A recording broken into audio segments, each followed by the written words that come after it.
So KGF ಬಂದು ಮಾರಿಕಪ್ಪಂ ನೋಡಿದ್ರೆ ನಾವ್ ಇನ್ನೂ ಹಿಂಗ್ ಬದುಕ್ತಾ ಇದೀವ ಅನ್ಸುತ್ತೆ. ಅನ್ಕೊಂಡಿರೋಂಥ ಮಟ್ಟಕ್ಕೆ ಅಭಿವೃದ್ಧಿ ಮಾಡಿಲ್ಲ ಅವರು. ತಪ್ಪು ಭರವಸೆಗಳು ಕೊಟ್ಕೊಂಡು ಹುಸಿ ಭರವಸೆ ಕೊಟ್ಕೊಂಡು ಅವ್ರು ಇಲ್ಲಿವರೆಗೂ ರೂಲ್ ಮಾಡ್ಕೊಂಡು ಬಂದಿದ್ದಾರೆ. ಟಾಯ್ಲೆಟ್ಗಳನ್ನ ಕಟ್ಸ್ಕೊಡೋಂಥದ್ರಲ್ಲಿ ಟಾಯ್ಲೆಟ್ ಇಲ್ಲ, ಬಟ್ ಬಿಲ್ಸ್ ಮಾಡ್ಕೊಂಡಿದ್ದಾರೆ. ಇಂಥ ದುಸ್ಥಿತಿ ಇದೆ ಇಲ್ಲಿ. ಕೇಂದ್ರ ಸರ್ಕಾರ ಬಿಡ್ತಾ ಇಲ್ಲ, ಬಟ್ ಬಿಲ್ಸ್ ಹೆಂಗೆ ಮಾಡ್ಕೊಂಡ್ರು ಇವರು ಇದೇ ಥರ ಇದ್ದರೆ ಏನೋ ಒಂದು ಮಾಡಿಕೊಂಡು ನಾವು ಪ್ರತಿ ವರ್ಷ ಮತಗಳು ಹಾಕ್ಸ್ಕೊಳ್ಬೇಕು ಅಂತ ಒಂದು ತಪ್ಪು ಕಲ್ಪನೆಯಿಂದ ಅದನ್ನು ಹಂಗೆ ಇಟ್ಕೊಂಡ್ಬಂದಿದ್ದಾರೆ. ಬದುಕು ಬದಲಾಯಿಸುವಂತ ಒಂದು ವಿಶ್ವಾಸ ನಿಮ್ಗಿದೆಯಾ? 90 ಡೇಸ್ ಒಳಗಡೆ ಅದನ್ನು ನಾನು ಬಗೆಹರಿಸ್ಕೊಡ್ತೀನಿ. ಮತ್ತು ಉದ್ಯೋಗ ಕೂಡ ತರ್ಕೊಳ್ಳಿಕ್ಕೆ ನಾವು ತರ್ತೀವಿ, ಇಂಡಸ್ಟ್ರಿ ತರ್ತೀವಿ ಅಂತ 10-15 ವರ್ಷದಿಂದ ಸುಳ್ಳು ಭರವಸೆ ಕೊಟ್ಕೊಂಡು ಬರ್ತಾ ಇದ್ದಾರೆ. ಆ ಸಮಸ್ಯೆ ಬಗ್ಗೆ ನಮಗೆ ಯಾವ ಥರ ಬಗೆಹರಿಸ್ಬೇಕು ಅನ್ನೋದು ಒಂದು ಮೇಯ್ನ್, ಅದು ಒಂದು ನಾಲೆಡ್ಜ್ ಇರಬೇಕು. ಅದ್ರ ಬಗ್ಗೆ ಒಂದು ಸೇವೆ ಅನ್ನೋದು ಕಂಪ್ಲೀಟ್ ಮರ್ತೋಗ್ಬಿಟ್ಟಿದ್ದಾರೆ. ಆ ರಾಜಕೀಯ ಅನ್ನೋದು ಒಂದು ಸೇವೆ, ಜನರಿಗೆ ಏನಾದ್ರು ನಮ್ಮ ಕೈಲಿ ಆಗಿದ್ದು ಮಾಡಬೇಕು ಅನ್ನೋದಿಲ್ಲ. ಮುನ್ನೂರು ಮನೆ ಕೊಟ್ಟು ಸರಿಯಾಗಿ ಹಂಚಿಕೆ ಮಾಡಿಲ್ಲ. ಅದನ್ನು ಬರೀ ಇದನ್ನೇ ಹೇಳ್ಕೊಂಡು ಬರ್ತಾ ಇದ್ದಾರೆ. ಸರಿಯಾಗಿ ಇದುವರೆಗೂ ಸರ್ವೆ ಆಗಿಲ್ಲ. 900 ಎಕರೆ ಸರ್ವೆ ಬಿಟ್ಟರೆ ಅದು ಕೂಡ ಕರೆಕ್ಟಾಗಿ ಸರ್ಕಾರದ ಹೆಸರಲ್ಲಿ ಪಣಿ ಆಗಿಲ್ಲ. ಇದೊಂದು ರೀಸನ್ ಹೇಳ್ಕೊಂಡು ಜನರು ಕೂಡ ಹಕ್ಕುಪತ್ರ ಕೊಟ್ಟಿಲ್ಲ ಮನೆಗಳಲ್ಲಿ. ತಾವು ಹೇಳ್ದಾಗೆ 50 ವರ್ಷ ಅಲ್ಲ, ಇನ್ನು 60 ವರ್ಷ ಹಿಂದೆ ಇದ್ದೀವಿ ಅಂತ ಅನಿಸುತ್ತೆ. ಆ ಏರಿಯಾದಲ್ಲಿ ಓಡಾಡಿದ್ರೆ ಮನೆ ಇರ್ಬೋದು, ಅಲ್ಲಿನ ವಾತಾವರಣ ಸರಿಯಾಗಿ ಅಭಿವೃದ್ಧಿ ಕಾಣಿಸಿಲ್ಲ. ಇದನ್ನ ಹಾಯ್ ಹಲೋ ನಮಸ್ಕಾರ ವೀಕ್ಷಕರೇ, ಕರ್ನಾಟಕ ಟಿವಿಗೆ ಸ್ವಾಗತ. ನಾವಿವತ್ತು KGF ವಿಧಾನಸಭಾ ಕ್ಷೇತ್ರದಲ್ಲಿದ್ದೇವೆ. KGFನಲ್ಲಿ ಈಗಾಗಲೇ ಸಾಕಷ್ಟು ಜನರನ್ನ ಅಭಿಪ್ರಾಯವನ್ನ ಸಂಗ್ರಹ ಮಾಡಿದ್ದೇವೆ. ಸಾಕಷ್ಟು ಜನ ಬೇರೆ ಬೇರೆ ರೀತಿಯ ಒಪಿನಿಯನ್ ಹೇಳ್ತಾ ಇದ್ದಾರೆ. ಸೊ BJPಯಿಂದ ಯಾರು ಅಭ್ಯರ್ಥಿ ಆಗ್ತಾರೆ ಅನ್ನೋ ಒಂದು ಗೊಂದಲ ಇದೆ. ಹಾಗಾಗಿ ಯಾರು ಆಗ್ಬಹುದು BJP ಅಭ್ಯರ್ಥಿ ಅನ್ನೋ ಒಂದು ಗೊಂದಲದ ಜೊತೆಗೆ ಈಗಾಗಲೇ ಕಾಂಗ್ರೆಸ್ನ ಹಾಲಿ ಶಾಸಕಿ ರೂಪಕಲಾ ಅವರೇ ಬಹುಶಃ ನೆಕ್ಸ್ಟ್ ಕಾಂಗ್ರೆಸ್ಗೆ ಅಭ್ಯರ್ಥಿ ಆಗ್ತಿದ್ದಾರೆ. ಅದೇ ರೀತಿ RPIನ ರಾಜೇಂದ್ರ ಅವರು ಕೂಡ ಕಂಟೆಸ್ಟ್ ಮಾಡ್ತಿದ್ದಾರೆ. ಸೊ ಒಂದು ರೀತಿ KGF ಸಾಕಷ್ಟು ಅಭ್ಯರ್ಥಿಗಳಿರ್ತಕ್ಕಂಥ ಕ್ಷೇತ್ರ. ಈ ಕ್ಷೇತ್ರಕ್ಕೆ ಈಗ JDSನ ಅಭ್ಯರ್ಥಿಯಾಗಿ ರಮೇಶ್ ಬಾಬು ಅವರು ಘೋಷಣೆ ಆಗಿದ್ದಾರೆ. ಒಂದು ಹಂತದ ಪಂಚರತ್ನ ಯಾತ್ರೆ ಕೂಡ ಇಲ್ಲಿ ಬಂದು ಕುಮಾರಸ್ವಾಮಿ ಅವರು ಸ್ವತಃ ಬಂದು ಅಭ್ಯರ್ಥಿಯನ್ನು ಘೋಷಣೆ ಮಾಡಿ ಈ ಬಾರಿ KGFನಲ್ಲಿ JDSನ್ನು ಗೆಲ್ಲಿಸಬೇಕು ಅಂತ ಮನವಿ ಮಾಡಿದ್ದಾರೆ. ಬನ್ನಿ, ನಮ್ಮ ಜೊತೆ ಈಗ JDSನ ಅಭ್ಯರ್ಥಿ ಆಗಿರ್ತಕ್ಕಂಥ KGFನ JDS ಅಭ್ಯರ್ಥಿ ರಮೇಶ್ ಬಾಬು ಅವರು ನಮ್ಮ ಜೊತೆ ಇದ್ದಾರೆ. ಬನ್ನಿ ಮಾತನಾಡೋಣ. ಏನು ಹೇಳ್ತಾರೆ, KGF ಹೇಗಿದೆ, ಅಭಿವೃದ್ಧಿ ಆಗಿದೆಯಾ ಇಲ್ವಾ, ಅವರ ಕನಸೇನು, ಜನ ಅವ್ರಿಗೆ ಯಾಕೆ ಮತ ಹಾಕಬೇಕು, ಎಲ್ಲವನ್ನು ಕೂಡ ಅವ್ರ ಜೊತೆ ಮಾತನಾಡೋಣ. ಸರ್ ನಮಸ್ಕಾರ. ನಮಸ್ತೆ ಬ್ರದರ್. ಸರ್, KGF ಕ್ಷೇತ್ರಕ್ಕೆ JDSನ ಅಭ್ಯರ್ಥಿ ಆಗಿದ್ದೀರಾ. ಸೊ ಏನಿದೆ ನಿಮ್ಗೆ ಕನಸು, KGFನ ಯಾವ ಥರ ಮಾಡಬೇಕು ಅಂತ ನೀವು ಅಂದ್ಕೊಂಡಿದ್ದೀರಾ? ಈಗಾಗಲೇ ತಾವು ಹೇಳ್ತಾ ಇದ್ರಿ KGF ಕ್ಷೇತ್ರನ ಸುತ್ಕೊಂಡ್ಬಂದಿವಿ, ಒಪಿನಿಯನ್ ತೊಗೊಂಬಂದಿದ್ದೀವಿ ಅಂತ ತಾವು ಈಗಾಗಲೇ ಹೇಳಿದ್ರಿ. ತುಂಬ ಧನ್ಯವಾದ. KGF ಕ್ಷೇತ್ರನ ಸುತ್ತಾಡ್ಕೊಂಬಂದಿದ್ದಕ್ಕೆ. ತಾವೇ ನೋಡಿರ್ತೀರ, ರಸ್ತೆಗಳಾಗ್ಬೋದು, ಬೇರೆ ಬೇರೆ ಡೆವಲಪ್ಮೆಂಟ್ ಆ್ಯಕ್ಟಿವ್ಸು, ಅಭಿವೃದ್ಧಿಗಳು ಯಾವುದು ಅದು ಮರೀಚಿಕೆಯಾಗೇ ಇದೆ. ತಮಗೂ ಅನುಭವ ಆಗಿರುತ್ತೆ. ಈಗ ನಾನು JDSಲ್ಲಿ ಅಭ್ಯರ್ಥಿಯಾಗಿ ಬಂದಿದ್ದೀನಿ. ಈಗ 2018ರಿಂದ ನಮ್ಮಲ್ಲಿ ಒಂದು ಸ್ವಲ್ಪ ನಾಯಕತ್ವ ಕೊರತೆ ಇತ್ತು ನಮ್ಮ ಪಕ್ಷದಲ್ಲಿ. ಈಗ ಒಂದು ಹೊಸ ಉರುಪಿನೊಂದಿಗೆ ನಾವು ಕ್ಷೇತ್ರದಲ್ಲಿ ಪಕ್ಷ ಸಂಘಟನೆ ಮಾಡ್ತಾಯಿದ್ದೀವಿ. 16 ಗ್ರಾಮ ಪಂಚಾಯಿತಿ ಮತ್ತು 35 ವಾರ್ಡು ನಗರ ಭಾಗದಲ್ಲಿ ಕೂಡ ನಮ್ಮದೇ ಆದಂಥ ಒಂದು ಕಾರ್ಯಕ್ರಮಗಳನ್ನ ಮಾಡಿಕೊಂಡು ಜನರ ಅಪ್ರೋಚ್ ಮಾಡಿ ಈಗ ನಾವು ಒಂದು ಹಂತಕ್ಕೆ ಬಂದಿದ್ದೀವಿ. ನಾವು ಗೆಲ್ತೀವಂತ ಭರವಸೆನ ಜನರು ಹುಟ್ಟಿಸಿದ್ದಾರೆ. ಅದಕ್ಕೆ ಮುಖ್ಯವಾಗಿ ಕಾರಣ ಕುಮಾರಣ್ಣವರು ಪಂಚರತ್ನ ಯೋಜನೆಗಳು ಮತ್ತು ಈ ಹಿಂದೆ ಸಾಲ ಮನ್ನಾ ಮಾಡಿದಂಥ ರೈತರ ಸಾಲ ಮನ್ನಾ ಮಾಡಿದಂಥ ಒಂದು ಅದನ್ನು ಪಡೆದುಕೊಂಥ ಫಲಾನುಭವಿಗಳು ಕೂಡ ನಮ್ಮ ಕ್ಷೇತ್ರದಲ್ಲಿ ಭಾಳಷ್ಟು ಜನ ಅದನ್ನು ನಾವು JDS ಪಕ್ಷಕ್ಕೆ ತಿರುಗಿಸ್ಕೊಡ್ಬೇಕು, ಕುಮಾರಣ್ಣವರು ಮುಖ್ಯಮಂತ್ರಿ ಆಗಲೇಬೇಕು ಅಂತ ಹೇಳ್ಬಿಟ್ಟು ಒಂದು ಸ್ವಲ್ಪ ಜನ ಪಣ ತೊಟ್ಟಿದ್ದಾರೆ. ಆ ಒಂದು ಪಾಸಿಟಿವ್ ವೈಬ್ರೇಷನ್ಸ್ ನಮ್ಮ ಸೈಡ್ ವರ್ಕ್ ಆಗ್ತಾಯಿದೆ. ಮತ್ತು ಈ ಅಭಿವೃದ್ಧಿ ಬಗ್ಗೆ ಮಾತಾಡಬೇಕಂತಂದರೆ ಈಗಿರ್ತಕ್ಕಂಥ ಹಾಲಿ ಶಾಸಕರು, ಹಿಂದೆ ಇದ್ದಂಥ 2 ಬಾರಿ ಇದ್ದಂಥ BJP ಶಾಸಕರುಗಳು ಕೂಡ ಯಾವುದೇ ರೀತಿಯಂಥ ಒಂದು ಅಂದ್ಕೊಂಡಿರೋಂಥ ಮಟ್ಟಕ್ಕೆ ಅಭಿವೃದ್ಧಿ ಮಾಡಿಲ್ಲ ಅವರು. ಮುಖ್ಯವಾಗಿ KGF ನಗರದಲ್ಲಿ ಬಡತನ ಹಾಗೇ ಮುಂದುವರೆದಿದೆ. ನಿರುದ್ಯೋಗಿಗಳು ಸಮಸ್ಯೆ ಭಾಳ ತಾಂಡುವಾಡ್ತಾ ಇದೆ. ಯಾಕಂದರೆ BGML ನವಚಿಕೊಂಡು ಭಾಳಷ್ಟು ಕುಟುಂಬಗಳು, ಸುಮಾರು 8600 ಜನ BGML ಕೆಲಸ ಮಾಡ್ತಿದ್ರು. ಅದು ಮುಚ್ಚಿಕೊಂಡು ಹೋಗಿ ಈಗಾಗಲೇ 23 ವರ್ಷ ಕಳೆದಿದೆ. ಆ ಕುಟುಂಬಗಳಿಗೆ ಸರಿಯಾದಂಥ ಶಾಶ್ವತ ಪರಿಹಾರ ಸಿಕ್ಕಿಲ್ಲ. ಅವರಿಗೆ ಇರಲಿಕ್ಕೆ ಮನೆ ಆಗಲಿ, ಉದ್ಯೋಗ ಆಗಲಿ ಸೃಷ್ಟಿಲ್ಲ. ಸುಮಾರು 30ರಿಂದ 35 ಸಾವಿರ ಜನ ಪ್ರತಿದಿನ ಬೆಂಗಳೂರಿಗೆ ಕೆಲಸಕ್ಕಂತ ಬಿಟ್ಟು ಟ್ರಾವೆಲರ್ಸಲ್ಲಿದ್ದಾರೆ. ನಾನು ಸಿಟಿಗೆ ಹೋಗಿದ್ದೆ, ಏನು ಮಾರಿಕಪ್ಪಮ್ಮು, KGF ಈ ಕಡೆ ಎಲ್ಲ ಓಡಾಡ್ಕೊಂಡು ಬಂದೆ. ಸಿಟಿ ನೋಡಬೇಕು ಅಂತಲೇ ಹೋದೆ. ಜನ ಮಾತಾಡಿದ್ರೆ ಪರವಾಗಿಲ್ಲ, ನೋಡೋಣ ಹೇಗಿದೆ ಅಂತ. ಸೊ ಎಲ್ಲ ಒಂದು 50 ವರ್ಷ ಹಿಂದೆ ಹೋಗ್ತೀವಲ್ವಾ, ಆ ಥರ ಇದೆ ಮಾರಿಕಪ್ಪಮ್ಮ. ನೋಡ್ಬಿಟ್ರೆ ಅಂತೂ ಹಿಂಗಿದೆಯಾ KGF ಅನಿಸುತ್ತೆ. ನಾವು ಎಲ್ಲೋ ಬೇರೆ ಕಡೆ ಕೇಳಿರ್ತೀವಿ, ನೋಡಿರ್ತೀವಿ. ಸೊ KGF ಬಂದು ಮಾರಿಕಪ್ಪಮ್ಮ ನೋಡಿದ್ರೆ ನಾವು ಇನ್ನೂ ಹಿಂಗೆ ಬದುಕ್ತಾ ಇದ್ದೀವ ಅನಿಸುತ್ತೆ. ಸೊ ಕೇಂದ್ರ ಸರ್ಕಾರದ ಅಧೀನದಲ್ಲಿ ಇರ್ಬೋದು ಕೆಲವೊಂದಿಷ್ಟು, 12,000 ಎಕರೆ ಜಮೀನು ಅವ್ರ ಜೊತೆ ಇದೆ, ಅಭಿವೃದ್ಧಿ ಮಾಡೋಕ್ಕಾಗಲ್ಲ, ಅಲ್ಲೇ ಅವರ ಪರ್ಮಿಷನ್ ಬೇಕು, ಈ ಥರ ಎಲ್ಲ ಹೇಳ್ತಾರೆ. ಸೊ ಆ ಜನಗಳಿಗೆ ನಿಮ್ಮನ್ನು ಆಯ್ಕೆ ಮಾಡಿದ್ರೆ ಆ ಜನಗಳಿಗೆ ನೀವೇನು ಭರವಸೆ ಕೊಡ್ತೀರಾ? ಆ ಒಂದು ಅವರ ಬದುಕು ಬದಲಾಯಿಸುವಂಥ ಒಂದು ವಿಶ್ವಾಸ ನಿಮ್ಗಿದೆಯಾ? ಎಸ್. ಯಾಕಂದರೆ BGMLನ 2001ರಲ್ಲಿ BGML BFR ರಿಪೋರ್ಟ್ ತೊಗೊಂಡು ಸಿಕ್ ಇಂಡಸ್ಟ್ರಿ ಅಂತ ಒಂದು ಕಾರಣ ಕೊಟ್ಟು ಅದನ್ನು ಮುಚ್ಚಿಬಿಟ್ರು. ಮುಚ್ಚಿಬಿಟ್ಟು ಆದಮೇಲಿಂದ ಪರ್ಯಾಯ ಉದ್ಯೋಗ ಕೊಟ್ಟಿಲ್ಲ. ಒಂದು ತಾವು ಹೇಳ್ದಾಗೆ 12,000 ಎಕರೆ ಬಂಗಾರದಳ್ಳಿ ಗ್ರಾಮಕ್ಕೆ ಸೇರ್ಪಟ್ಟಿರ್ತಕ್ಕಂಥ 12,000 ಎಕರೆ ಈಗ ಭಾರತ ಸರ್ಕಾರದ ಅಧೀನದಲ್ಲಿದೆ, ಗಣಿ ಮತ್ತು ಭೂವಿಜ್ಞಾನ ಇಲಾಖೆಯಲ್ಲಿ ಸೇರಿದೆ. ಅದನ್ನು ರಾಜ್ಯ ಸರ್ಕಾರದವರು ಅಭಿವೃದ್ಧಿ ಮಾಡಬೇಕಂತ ಹೇಳ್ಬಿಟ್ಟು ಬರೀ ಇದನ್ನೇ ಹೇಳ್ಕೊಂಡು ಬರ್ತಾಯಿದ್ರೆ, ಸರಿಯಾಗಿ ಇದುವರೆಗೂ ಸರ್ವೆ ಆಗಿಲ್ಲ. 900 ಎಕರೆ ಸರ್ವೆ ಬಿಟ್ಟರೆ ಅದು ಕೂಡ ಕರೆಕ್ಟಾಗಿ ಸರ್ಕಾರದ ಹೆಸರಲ್ಲಿ ಪಾಣಿ ಆಗಿಲ್ಲ. ಇದೊಂದು ರೀಸನ್ ಹೇಳ್ಕೊಂಡು ಜನರು ಕೂಡ ಹಕ್ಕುಪತ್ರ ಕೊಟ್ಟಿಲ್ಲ ಮನೆಗಳಲ್ಲಿ. ತಾವು ಹೇಳ್ದಾಗೆ 50 ವರ್ಷ ಅಲ್ಲ, ಇನ್ನೂ 60 ವರ್ಷ ಹಿಂದೆ ಇದ್ದೀವಿ ಅಂತ ಅನಿಸುತ್ತೆ. ಆ ಏರಿಯಾದಲ್ಲಿ ಓಡಾಡಿದ್ರೆ ಮನೆ ಇರ್ಬೋದು, ಅಲ್ಲಿನ ವಾತಾವರಣ ಸರಿಯಾಗಿ ಅಭಿವೃದ್ಧಿ ಕಾಣಿಸಿಲ್ಲ. ಇದನ್ನು 100% ನಾನು ಸಾಲ್ವ್ ಮಾಡ್ತೀನಿ. ಏನಕ್ಕಂತಂದರೆ ನಾನು ಗೌರ್ಮೆಂಟ್ ಸರ್ಕಾರದಲ್ಲಿ ಕೆಲಸ ಮಾಡಿದ್ದೀನಿ. ಸರ್ಕಾರ ಹೆಂಗೆ ಕೆಲಸ ಮಾಡುತ್ತೆ ಮತ್ತು ಏನು ಗ್ಯಾಪ್ ಇದೆ ಭಾರತ ಸರ್ಕಾರಕ್ಕೂ ಮತ್ತು ರಾಜ್ಯ ಸರ್ಕಾರಗಳ ಮಧ್ಯೆ ಈ ಜಾಗದ ವಿಚಾರದಲ್ಲಿ ಏನು ಗ್ಯಾಪ್ ಇದೆ, ಮತ್ತು ಏನು ಸಾಲ ಮರುಪಾವತಿ ಮಾಡಬೇಕು, BGMLಗೆ ಏನು ಸಾಲ ಮರುಪಾವತಿ ಮಾಡಬೇಕು ಅನ್ನೋದು ಕೂಡ ಒಂದು ಕಾನ್ಸೆಪ್ಟ್ ಇದೆ. ಯಾಕಂದರೆ ನಾನು ಆಡಿಟ್ ಡಿಪಾರ್ಟ್ಮೆಂಟಲ್ಲಿ ಕೆಲಸ ಮಾಡಿದ್ರಿಂದ ಆಡಿಟ್ ರಿಪೋರ್ಟ್ ಕೂಡ ನಾವು ಮಾಡ್ತಿದ್ವಿ BGMLದು. ಇದು ಖಂಡಿತವಾಗಿ ಪೊಲಿಟಿಕಲ್ ಇಂಟರ್ಫರೆನ್ಸಿಂದ ಯಾರ್ದಾದ್ರೂ ಒಂದು MLA ಆಗ್ಬೋದು, MP ಆದ ಒಂದು ಇಂಟರ್ಫರೆನ್ಸ್ ಆದರೆ ಖಂಡಿತವಾಗಿ ಸಮಸ್ಯೆ ಬಗೆಹರಿಸ್ಬೋದು. ನಾನು KGF ಜನತೆಯಲ್ಲಿ ನನ್ನ ಮತದಾರರಲ್ಲಿ ನಾನು ಬೇಡ್ಕೊಳ್ಳೋದು ಇಷ್ಟೇ, ನನಗೆ ದಯವಿಟ್ಟು ನನಗೆ ಮತ ಕೊಡಿ. ನನಗೊಂದು ಅಧಿಕಾರ ಕೊಟ್ಟರೆ ನಾನೀಗ ನಿಮ್ಮ ಮುಖಾಂತರನೂ ನಾನು ರಿಕ್ವೆಸ್ಟ್ ಮಾಡ್ತೀನಿ, ಭರವಸೆ ಕೊಡ್ತೀನಿ. BGML ಸಮಸ್ಯೆನ ನಾನು ವಿತಿನ್ 90 ಡೇಸ್ ಒಳಗಡೆ ಅದನ್ನು ನಾನು ಬಗೆಹರಿಸ್ಕೊಡ್ತೀನಿ. ನನಗೆ ಈಗಾಗಲೇ ಅದರೆಲ್ಲ ಐಡಿಯಾ ಕೊಟ್ಟು ಈಗಾಗಲೇ BGML ಅಸೋಸಿಯೇಷನ್ ಜೊತೆಗೆ ನಿರಂತರವಾಗಿ ಸಂಪರ್ಕ ಇಟ್ಕೊಂಡು ಕೋರ್ಟ್ ವಿಚಾರ ಇರ್ಬೋದು ಮತ್ತು ಅದ್ರ ರಿಪೋರ್ಟ್ ವಿಚಾರ ಇರ್ಬೋದು ಎಲ್ಲ ನಾನು ಕೂಡ ಈಗಾಗಲೇ 3-4 ಬಾರಿ ಮೀಟಿಂಗ್ ಮಾಡಿ ಅವ್ರ ಗಮನಕ್ಕೆ ಕೂಡ ತಂದಿದ್ದೀನಿ. ರಮೇಶ್ ಬಾಬು ಅವರನ್ನು ಗೆಲ್ಲಿಸಿದ್ರೆ ಅಂತ ನನಗೋಸ್ಕರ ಬೆಂಬಲ ವ್ಯಕ್ತಪಡಿಸಿದ್ದಾರೆ. ಹಾಗಾಗಿ ನಾನು ಬಗೆಹರಿಸ್ಕೊಡ್ತೀನಿ ಸರ್ ಇದೊಂದು. ಸರ್, ಅದು ನಾನು ನೋಡಿದೆ, ಅಲ್ಲಿ ಬರೀ ಮನೆ ನೀವು ಹೇಳ್ದು ಹಕ್ಕುಪತ್ರ ಅಲ್ಲ, ಬರೀ ಹಕ್ಕುಪತ್ರದಲ್ಲ, ಅಲ್ಲಿ ಹೆಂಗೆ ಅಂದರೆ ಟಾಯ್ಲೆಟ್ ಕೂಡ ಇಲ್ಲ. ಅಷ್ಟರ ಮಟ್ಟಿಗೆ ಅಂದರೆ ಟಾಯ್ಲೆಟ್ ನಾವು ಕಟ್ಟಬೇಕಂದ್ರೆ ಒಂದು ಸಣ್ಣದಾಗಿ ರಿನೋವೇಷನ್ ಮಾಡಬೇಕು ಅಂದ್ರೂ ಕೂಡ ಪರ್ಮಿಷನ್ ತೊಗೊಬೇಕು, ಕೊಡ್ತಾ ಇಲ್ಲ. ಈ ರೀತಿಯ ಗೊಂದಲಗಳು. ಸೊ ಇಷ್ಟು ವರ್ಷ 2001ರಲ್ಲಿ ಆದ ನಂತರ ಆಲ್ಮೋಸ್ಟ್ 21-22 ವರ್ಷ ಆಯಿತು. ಇಷ್ಟು ವರ್ಷ 4 ಅವಧಿ ಆಗೋಯ್ತು ಶಾಸಕರು ಬಂದೋದ್ರು. ಇಷ್ಟೆಲ್ಲ ಆದರೂ ಕೂಡ ಜನ ಯಾಕೆ ಅದನ್ನ ಕೇಳ್ತಾ ಇಲ್ವಾ ಶಾಸಕರನ್ನ, ಜನಪ್ರತಿನಿಧಿಗಳನ್ನ? ಇಲ್ಲ, ಅದನ್ನೇ ಈಗ ಇದೇನಂತೀವಿ, ನಮ್ಮ ಆಗದೆ ಇರೋವಂಥ ಒಂದು ತನನ ದುರುಪಯೋಗ ಪಡಿಸ್ಕೊತೀವಿ ಅಂತ ಆ ಥರ. ಪಾಪ ಅಲ್ಲಿಂದ ಈಗ BGMLಲ್ಲಿ ವರ್ಕ್ ಮಾಡ್ತಾ ಇದ್ದಂಥ ಜನ ಅವರು ಕಷ್ಟಜೀವಿಗಳು, ಅಷ್ಟೊಂದು ವಿದ್ಯಾವಂತರಲ್ಲ. ನಾವು ತಿಳ್ಕೊಂಡಷ್ಟು ಮಟ್ಟಿಗೆ ಕಾನೂನು, ಕಂಪ್ನಿ ಆ್ಯಕ್ಟ್ಗಳ ಬಗ್ಗೆ, ಕಂಪ್ನಿ ಯಾವ ಥರ ವರ್ಕ್ ಆಗುತ್ತೆ ಅಂತ ತಿಳುವಳಿಕೆ ಇರೋದು.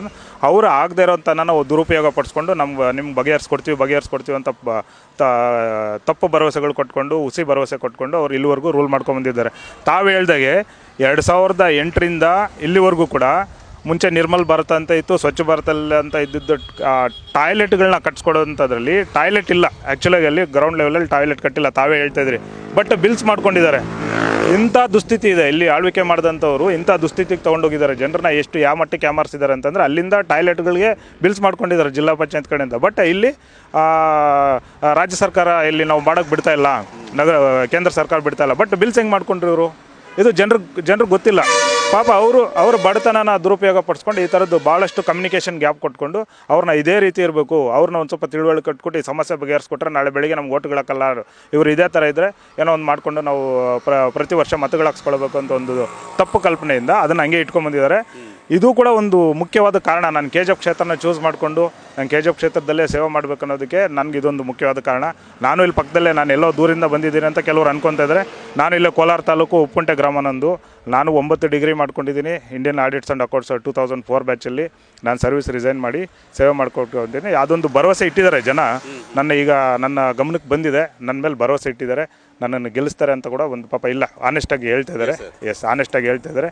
ನಾನು ಖಂಡಿತವಾಗಿ ಆ ಸಮಸ್ಯೆನ ಭಾಳಷ್ಟು ಗಂಭೀರವಾದ ಸಮಸ್ಯೆ, ಅದನ್ನು ಬಗೆಹರಿಸಬೇಕು. ಮತ್ತು ಉದ್ಯೋಗ ಕೂಡ ತರ್ಕೊಳ್ಳಿಕ್ಕೆ ನಾವು ಇಂಡಸ್ಟ್ರಿ ತರ್ತೀವಿ ಅಂತ 10-15 ವರ್ಷದಿಂದ ಸುಳ್ಳು ಭರವಸೆ ಕೊಟ್ಕೊಂಡು ಬರ್ತಾ ಇದ್ದಾರೆ. ನಾನು ಮಾತಾಡ್ಬೇಕಾದ್ರೆ ಜನ ಹೇಳ್ತಿದ್ರು, ಈ ಮಾರಿಕೊಪ್ಪಮಿಂದ KGFಯಿಂದ ಒಂದು 10,000, 12,000, 20,000 ಜನ ಬೆಳಗ್ಗೆ 6 ಗಂಟೆಗೋ 5 ಗಂಟೆಗೋ ಬೆಂಗಳೂರಿಗೆ ಹೋಗ್ತಾರೆ, ರಾತ್ರಿ 9 ಗಂಟೆ 10 ಗಂಟೆಗೆ ವಾಪಸ್ ಬರ್ತಾರೆ. ಸೊ ಇಲ್ಲಿ ಒಂದು ಕಾಲದಲ್ಲಿ ಒಂದು ಸಾಮ್ರಾಜ್ಯ ಇದು KGF ಅನ್ನೋದು. ಇವತ್ತು ಯಾಕೆ ಹಿಂಗಾಗ್ತಾ ಇದೆ ಅಂತ. ಸೊ ಯಾರು ಕೂಡ ಪ್ರಾಮಾಣಿಕ ಪ್ರಯತ್ನ ಮಾಡಲೇ ಇಲ್ಲ. ಇಂಡಸ್ಟ್ರಿಯಾಗಿ ಬೆಳೆಸ್ಬೋದಾಗಿತ್ತು, ಯಾಕೆ ಪ್ರಯತ್ನ ಮಾಡಲಿಲ್ಲ ಅಂತ.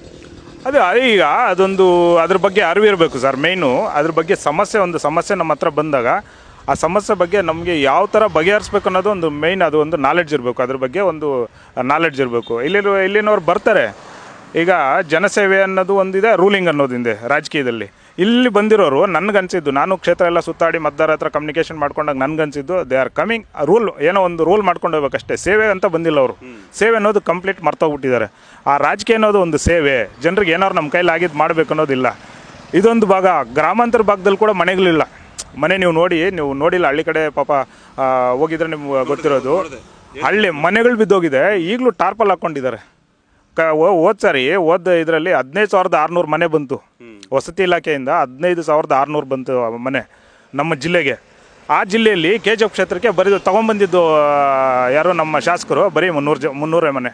ಆ 300 ಮನೆ ಕೊಟ್ಟು ಸರಿಯಾಗಿ ಹಂಚಿಕೆ ಮಾಡಿಲ್ಲ. ಅದನ್ನು ಎಲ್ಲಿ ಮಾಡ್ತಾರೆ? ಅದಕ್ಕೆ ಅವರಿಗೆ ಸೇವೆ ಮಾಡಬೇಕಂತ ಮನೋಭಾವನೆ ಇಲ್ಲ. ಬರಬೇಕು, ಅಧಿಕಾರ ಮಾಡಬೇಕು. ಸೇವೆ ಅನ್ನೋದು ಮರ್ತು ಬಿಟ್ಟಿದ್ದಾರೆ, ಅಧಿಕಾರ ಮಾಡಬೇಕು.